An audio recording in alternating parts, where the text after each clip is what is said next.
Hello, and welcome to American Catholic History, sponsored by Beatrix Media, providing writing, digital marketing, website strategy and construction, and search engine optimization services. Visit beatrixmedia.com. Experience your world communicated. I'm Noëlle Crowe. And I'm Tom Crowe. If you like American Catholic history, become a supporter at Locals or Patreon. We've got some great perks for supporters, including interviews, gifts, live discussions, and even items we pick up on our travels. For more, visit our website, americancatholichistory.org. Help us keep this going. Also, be sure to give us a 5-star rating and a great review at Apple or Spotify or wherever you get your podcasts. These help others to find us. Today, we're talking about Maria von Trapp, the real Maria von Trapp. Yeah, and the truth is really quite different from the Julie Andrews Hollywood version that we all grew up on. As such stories usually go. But hey, Hollywood only has 2 or 3 hours to develop characters and deliver a plot. Trying to capture this entire incredible story in that short time would be impossible. Well, yeah. Also, some elements would just not have made for an enjoyable film. For starters, they didn't escape into Switzerland over the mountains while the Nazis were trying in vain to start their sabotaged cars. Well, for one thing, you can't escape to Switzerland over the mountains from Salzburg. Austria. Yeah, because you're going into Germany, and also there's Liechtenstein in the way if you're going directly from Austria. You know, geography. Little things. Yeah, but in real life, they actually boarded a train to Italy and simply left the country, and everyone knew they were going to do it. Right. And another major change was the personality of Georg von Trapp. In the film, Christopher Plummer played a stern disciplinarian who suppressed all joy and music because of the death of his first wife. In real life, Captain von Trapp was always a caring and tender father who enjoyed music. Of all the changes the film made, that was the one that made the family the most upset. Yeah. There also were just great liberties taken with the timeline and the genders of the children. For example, the oldest von Trapp child in real life was a boy, Rupert, and the second was a girl, Agatha. In the film, of course, the oldest is the strong-willed daughter, Liesel, and the second was a son named Friedrich. But all of those changes were to aid the storytelling magic. So let's get into it and tell everyone about the real Maria von Trapp and her family. Sure. Maria Augusta Kutschera was born on January 26, 1905. She was raised in the mountainous Tyrol region of Austria, but at 2 years old, her mother died of pneumonia. Her grief-stricken father sent her to live with a cousin, and then her father traveled for the rest of his life. Maria only really saw him occasionally. He died when she was 9. This cousin eventually gave her to the guardianship of another relative known as Uncle Franz. Uncle Franz, it turned out, had some sort of mental illness, and he treated Maria very harshly, punishing her for things that she just didn't do. Yeah, and this turns the shy, quiet Maria into a troublemaker in high school because she figured, well, she might as well have fun if she was going to get in trouble and be punished anyhow. But she still earned very good grades. Uncle Franz also forbade her going to church. Her parents were Catholic and she was baptized. But Uncle Franz was a socialist and an atheist, and he forced Maria to mimic anti-Catholic slogans and to ridicule the church and everything it represented. She imbibed this and it became her reality. In her later teens, she enrolled in a teacher's college, and one day while there, she went to a Bach concert at a local Catholic church. Only it wasn't a Bach concert. It was Mass. Actually, it was Palm Sunday Mass. And the sublime beauty of the music, plus the wonderful preaching of the priest, opened her eyes. She was stunned to hear someone speak so beautifully about those Bible stories she'd learned to ridicule, and her heart was stirred. She began inquiries and she returned to the Catholic faith. Upon graduation from the Teachers College when she was 18, she desired to enter religious life. She sought out the most demanding religious community she could find and applied for entry. This was the Benedictine Abbey of Nonnberg in Salzburg. When she was being interviewed before being admitted, she was asked, "Who sent you?" Naturally, they were looking for a parish priest or a pious family member who had influenced her decision and sent her their way. She, being the headstrong young woman who had largely raised herself, scoffed and replied, "No one sent me. If someone had tried to send me, I would not be here. I do not listen to anyone." An odd sentiment to express when you're trying to enter a religious community that will require a vow of obedience. Yes. But they accepted her as a novice in 1924. The next 2 years were very, very difficult for her and for the abbey. Yeah. This is the first point where the movie and the reality bear some similarity. In the film, the nuns sing, "How do you solve a problem like Maria?" because Maria is depicted as this free-spirited novice who forgets herself and does her own thing. The real Maria was like that. Now, we have no evidence that she wore curlers under her wimple, but she did actually whistle the Gregorian chant tunes, very much against policy, and she would speak during silent times. She also would climb up on the roof of the abbey, among other offenses. She also suffered ill health because she was forced to stay indoors a lot, which she was not accustomed to. Normally, she was out and about hiking and enjoying the fresh air. So things were rough for her and for the abbey, but relief came in 1926. That year, a widowed sea captain, the 46-year-old Captain Georg von Trapp, father of 7 children, asked the abbey for a tutor for one of his daughters. Captain von Trapp was an Austrian through and through, but he was born in 1880 in a village located today in Croatia. During his earlier life, his village was actually part of Italy, so he had Italian citizenship as well as Austrian. This would come in handy in 1938, but we're not going to get too far ahead of ourselves. No, not yet. A little more on Georg's biography. He had a distinguished career as a submarine captain in World War I, scoring the most kills of any submariner in the Austrian fleet. However, he was not, in fact, decorated personally by the emperor. By that point, the emperor, Blessed Charles of Austria, had given up his royal duties. After World War I, the Austro-Hungarian Empire dissolved. Austria lost its coastline, so the Austrian Navy was abolished. Now, when I was a kid, when I knew enough about the late 20th century European political boundaries, but not enough about what it all looked like at the beginning of the century, I always wondered how Captain von Trapp was an Austrian naval captain. Austria, as I knew it, was landlocked. Then I learned a bit more. Captain von Trapp's first wife, Agatha, was the granddaughter of the man who invented the torpedo, so it was fitting that she married a submarine captain. After bearing their 7 children, she died in 1924 of scarlet fever. So suddenly, Captain von Trapp was without a navy, and he was the widowed father of 7. He moved the family to a villa just outside of Salzburg in 1926. In 1927, his daughter, Maria Francisca, the third of his 7 children, was seriously ill, and though she was not in danger of death, she was unable to attend school as usual, so he wanted a tutor who could teach her in bed. The abbey knew just whom to send. Maria, of course, had studied teaching in school, so she was well suited to the task. And in a way, the rest is history, but fleshing out that history is what we're here for, so we'll keep telling the story. Maria initially worked with just Maria Francisca, but she soon fell in love with the other 6 children as well. It didn't take long for the captain to recognize this tender affection and for him also to fall in love with her. In 1927, he asked her to marry him. But he didn't just ask her to marry him. He put it in terms of, would you be the new mother to my children?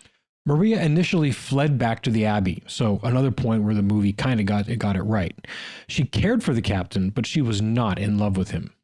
However, her superiors at the abbey advised her that her religious duty was to marry the captain. So again, the movie got it somewhat right, though I doubt the order came from the abbess in the form of a dramatic aria about climb every mountain. No, probably not. But the directive probably did have some level of, here's how you solve a problem like Maria. Yes, kind of like, he's a good Catholic man. He's got kids already. You love the kids. You'll come to love their father. It's the perfect situation for you and for us. And as for her, she had said that her time in the abbey, her 2 years there, were really necessary for untwisting her twisted personality and dealing with her outsized self-will. So they had been good years, but it was time to move on. So after marrying Georg, she later wrote that she did come to love him like she had never loved anyone before. And she admitted that his proposal was much easier to accept since he had put it in terms of being a new mother for my children. Even he recognized that the main connection to begin with was the children. Yeah. Also, he and the children were her first stable experience of family life. And by all accounts, he was a very good man. So the irony here, in a sense, is that while in the movie Maria brought healing to Georg after the devastating loss of his first wife, in reality, it was Georg who helped Maria heal from the trauma of her unsettled and abusive childhood. Pretty cool, actually. Yeah. Maria and Georg were married in 1927 when she was 22 and he 47. Maria became stepmother to his 7 children. In 1929, she gave birth to their first child together, Rosemarie. 2 more children, Eleanor and Johannes, rounded out the family of 10 in the 1930s. But the 1930s had a number of downs to go with those ups. For one, they lost nearly all of their money in a bank failure in 1935. So rather than living on inherited wealth, they had to earn a living. First, they did this by renting out the majority of the rooms in their Salzburg estate. Then, Maria had the idea of making money through music. The family had always been musical, long before Maria came around, but she and a priest friend, Father Franz Wassner, who had come to live with them, organized a lot of them into a singing group. Father Wassner was their agent and financial manager. In 1935, they won the Salzburg Music Festival and became a popular touring act. They toured a bit, including shows in Vienna. During a concert swing through Munich, they encountered Adolf Hitler and actually declined an invitation to perform at his birthday party. Yeah, probably a good decision. Yeah. But the clouds began to darken again just as the von Trapp family was beginning to find some brightness. In March of 1938, Germany annexed Austria in the Anschluss, as happened in the film. But you'll note, the Anschluss happened 11 years after Maria and Georg married, not while they were on their honeymoon. After the Anschluss, life became more difficult for the von Trapps. Georg rejected Nazi ideology and refused to fly a Nazi flag at their home. He was offered a commission in the German Navy, a tempting offer for a man of his professional background, but his opposition to the Nazi program forced him to decline. He knew that his refusal could well lead to him being arrested. Nothing so dramatic as, summary execution for himself and the whole family, but very likely his arrest and incarceration. So he and Maria decided the thing to do would be to leave Austria and take their music show to the United States. Before they even left Austria, they already had signed a contract with an agent in America, so they knew where they were going, ultimately. But first, they just had to leave Austria. Well, remember that Italian citizenship? It extended to Maria and their then 9 children. The 10th Johannes was born in the U.S. So they boarded a train in broad daylight and went to Italy. Right. They did not try to escape under cover of darkness only to be caught and forced to sing at the music festival. They did not hide out in the Abbey graveyard and then hoof it over the Alps into Switzerland. No, it was all very public and known. They told people what they were doing. But the tension of the graveyard scene, well, that's a somewhat better story. Yeah. From Italy, they came to the U.S., arriving for a 6-month tour in 1938. They delighted audiences all over the states.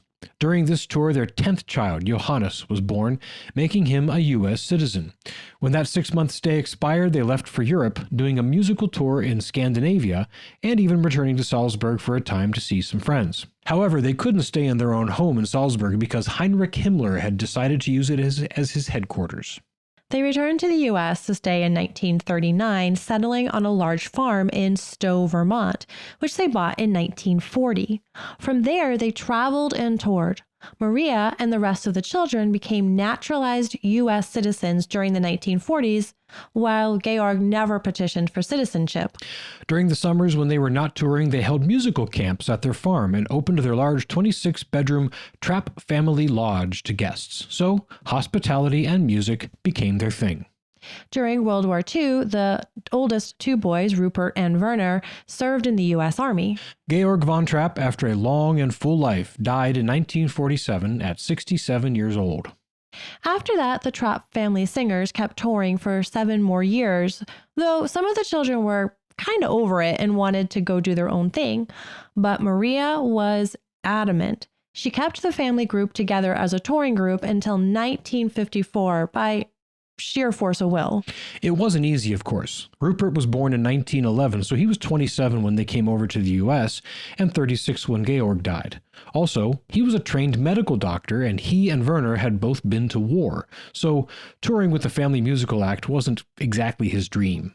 Others of the children also bristled at Maria's absolute insistence that they all stick together. But they did so until finally splitting in 1954, as we said before. Yeah, during the 1950s, the story of the Trapp family, they had largely dropped the Vaughn here in the U.S., became more widely known because of Maria's book. Yeah, in 1949, Maria had published The Story of the Trapp Family Singers. In the early 1950s, she sold the movie rights, and 2 films were made based on the book in West Germany. Those movies led to the Broadway musical The Sound of Music, which premiered in 1959. And then in 1965, the movie itself was released based on the musical. Now, we've already mentioned a number of key differences between the movie and the real-life family. Here's another one. They didn't grow up and become popular by singing catchy Rodgers and Hammerstein type tunes. The Trapp family singers were really good, and they sang sacred polyphony, madrigals, and other classic complex choral works. They were serious technical singers, not Broadway actors. I love the music in the film, but I can appreciate why the Trapp children would be a little put off by the depiction of them singing "So Long, Farewell" and like do, re, mi. Anyway, yeah, those songs. After the family singing group broke up in 1954, Maria wrote another book. This time it was a compendium of traditions that had helped her keep her family grounded in their Catholic faith.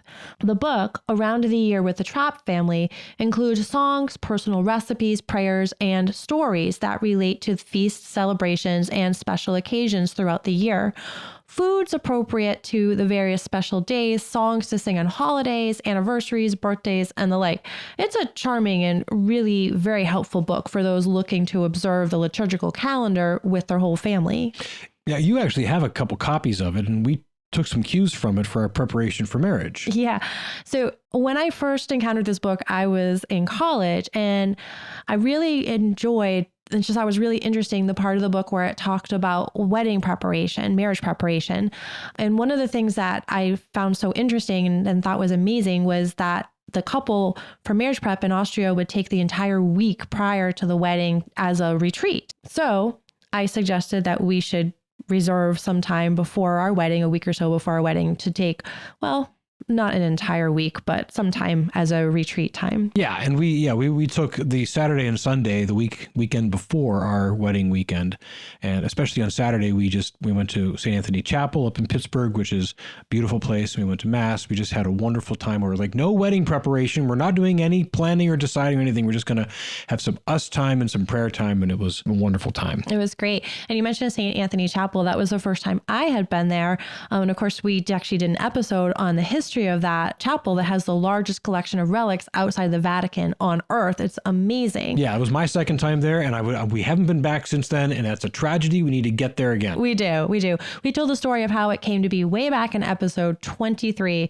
Check it out, and if you're ever in Pittsburgh, go and visit. Anyways, that's just one example of great things that you can read in this little book. It's available via link on our website, so if you're interested, go find it there. Mm-hmm.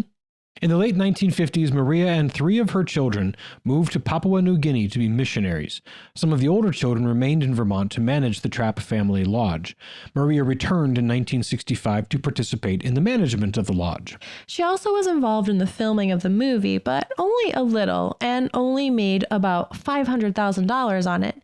She did have an appearance as an extra in Salzburg, and she gave advice to the producers, though they took almost none of it. Her thoughts on the finished product were mostly positive. She figured if it helped people to be better people, she could handle the liberties that the movie makers took. She spent the majority of her remaining years in Vermont working and managing the family lodge. She died in 1987 of heart failure and was buried next to her husband in the family graveyard on the grounds of the lodge. Since then, 5 more of the Von Trapp children have been buried with them. The Trapp Family Lodge remains an excellent 4-season resort hotel owned and managed by members of the Trapp family. The only remaining Trapp child at this point is Johannes. He's the youngest of the 10, and he is currently 83 years old. But the legacy of the Trapp family is an example of a good Catholic family. They weren't perfect, but they loved one another greatly, maintained their faith, faced adversity together and shared their joy with others.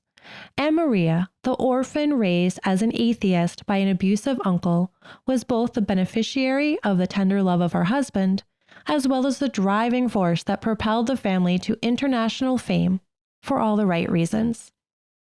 This has been American Catholic History, sponsored by Beatrix Media. If you enjoy American Catholic History, become a supporter on Locals or Patreon.